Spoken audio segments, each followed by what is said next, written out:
Okay, so imagine this for a second. You're like right at the absolute peak, top of your game, world famous athlete. Mm-hmm. You're about to go compete for another massive title, a grand slam. Yeah. And what's everyone online losing their minds about?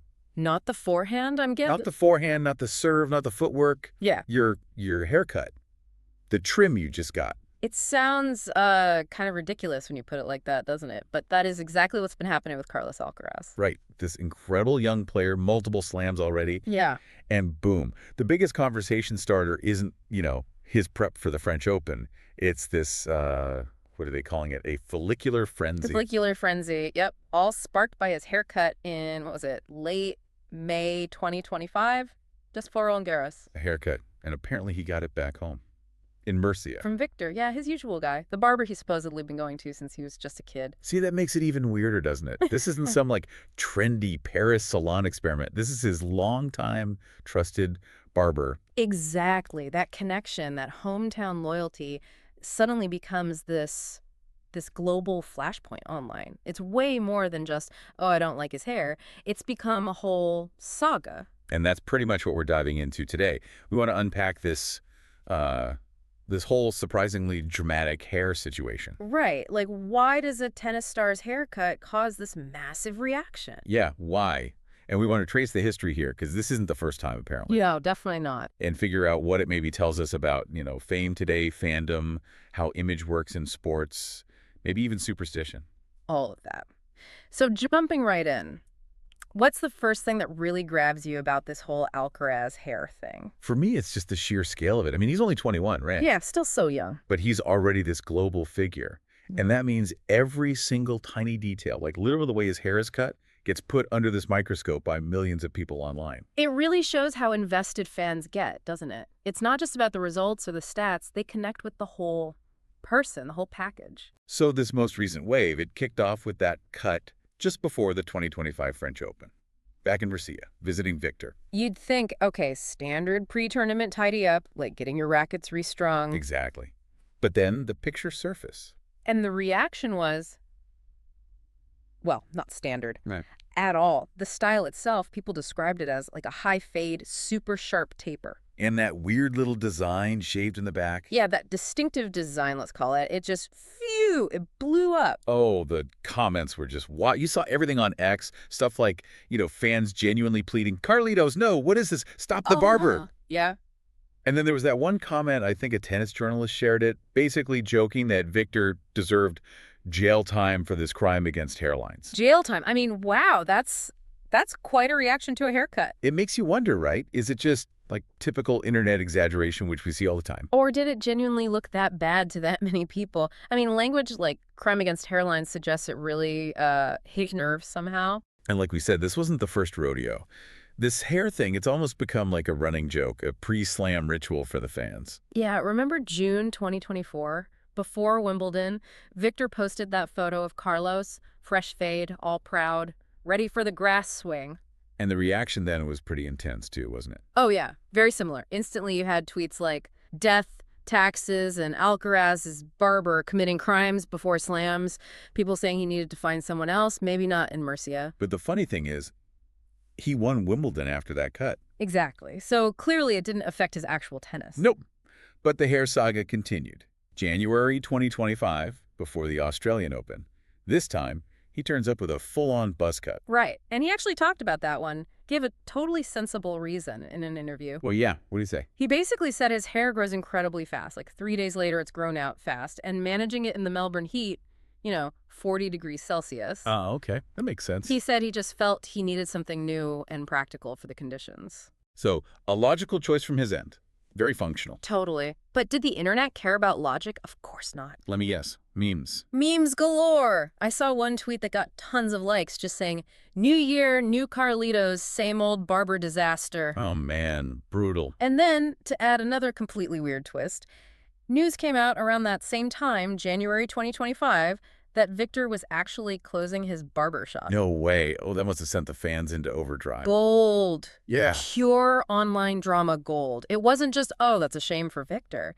It was instantly framed as this massive turning point for Alcaraz's career. Seriously. Like what?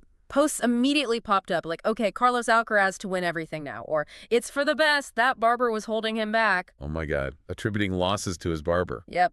People were jokingly blaming his quarterfinal exit in Melbourne that year, the loss to Djokovic, squarely on Victor and his Clippers. It's totally irrational, completely superstitious. That also kind of hilarious to watch unfold online. Absolutely hilarious. It really does make you pause, though.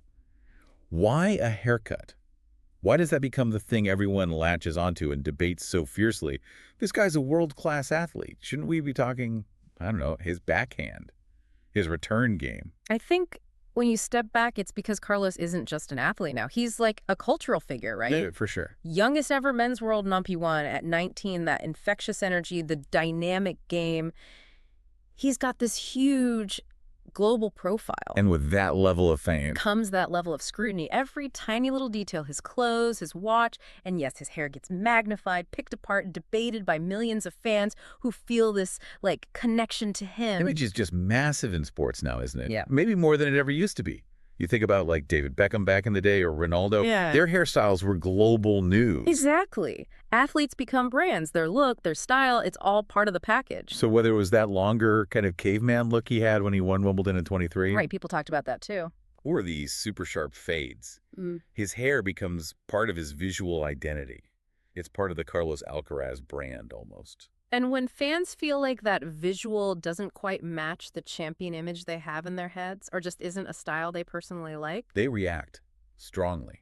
It's almost like they feel some kind of ownership over how he looks. definitely a sense of that. And you mentioned superstition earlier. Yeah, that has to be part of it. For sure, athletes are famous for their rituals, their routines, and you see fans online actually speculating about this. Like, maybe Carlos needs a slightly bad or unpopular haircut before a big tournament, like a weird good luck charm. A reverse jinx kind of thing. Don't mess with the mojo by looking too good. Something like that. It taps into that whole psychological side of sport, the need for routine, for things to feel right, even if it involves a haircut the internet hates. Maybe just going back to Victor, back home, is the ritual.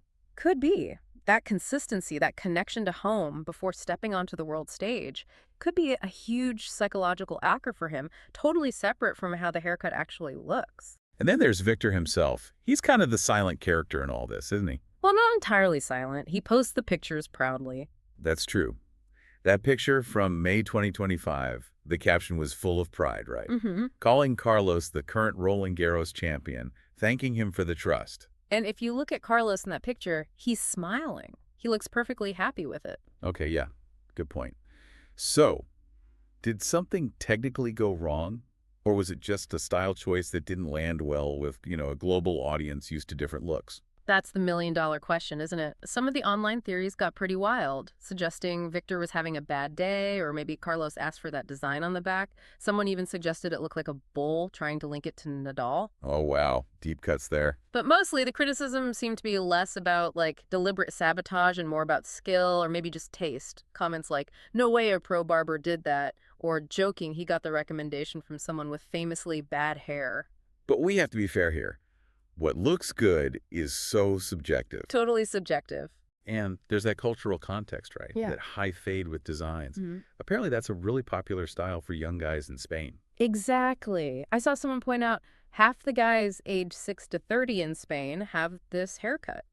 So maybe Victor isn't committing any hairline crimes at all. Maybe he's just giving Carlos a style that's totally normal and popular where he's from, something he feels good in. Even if it looks, I don't know, strange or bad to people watching from London or New York or Tokyo. There's probably some psychology just around hair itself too, right? It's such a big part of how we see ourselves, our identity, especially when you're young. Oh, definitely. A haircut can genuinely affect your confidence, how you carry yourself.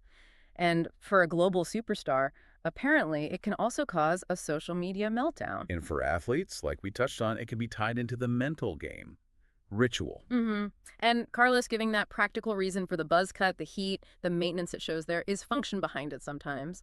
But it still carries all this extra weight of fan opinion and commentary. That cultural bit about Spanish barbershops is interesting too. Yeah. Especially in smaller towns like Murcia.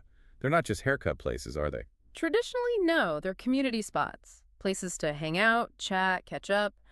Victor's shop, before it closed, was probably that for Carlos. A place to just be normal, feel grounded. But then you blow up globally, and that really personal local thing gets thrust onto this huge, often critical online stage. The internet was definitely the main arena for all this drama. Fans were everywhere. Twitter, Instagram, forums sharing outrage, concern, jokes, Oh advice. yeah, the unsolicited advice, people recommending specific barbershops in like New York City or Yeah. stylists for Bollywood stars. And the memes, God, the memes were everywhere. Comparing the hair to like bad lawn mowing, making mock wanted posters for Victor. Did other players get involved? Yeah, even some other players subtly joked about it online. It became a whole tennis world inside joke. Okay, it wasn't all negative, was it?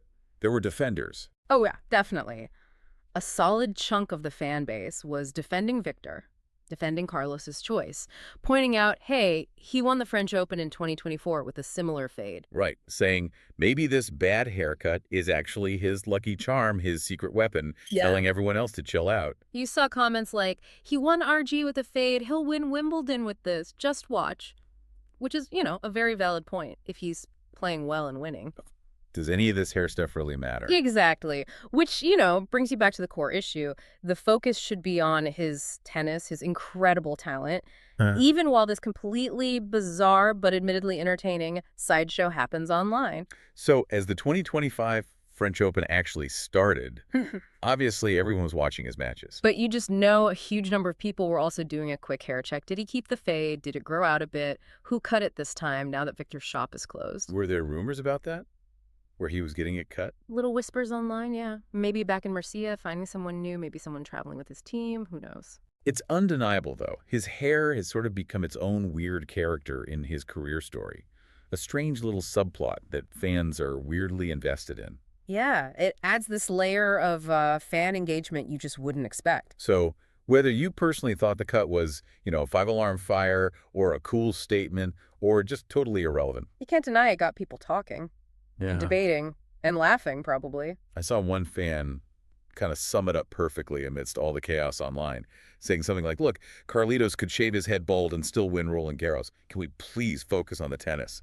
And that's the logical take, absolutely. Right. But the reality of modern fame, especially amplified by the internet, Is that these small things, these seemingly tiny details just get blown way out of proportion, becoming huge talking points. yep, that's the world we live in. So wrapping up this unexpectedly deep dive into the Carlos Alcaraz hair files, we've gone from those specific cuts, May 25, June 24, the Jan 25 buzz cut.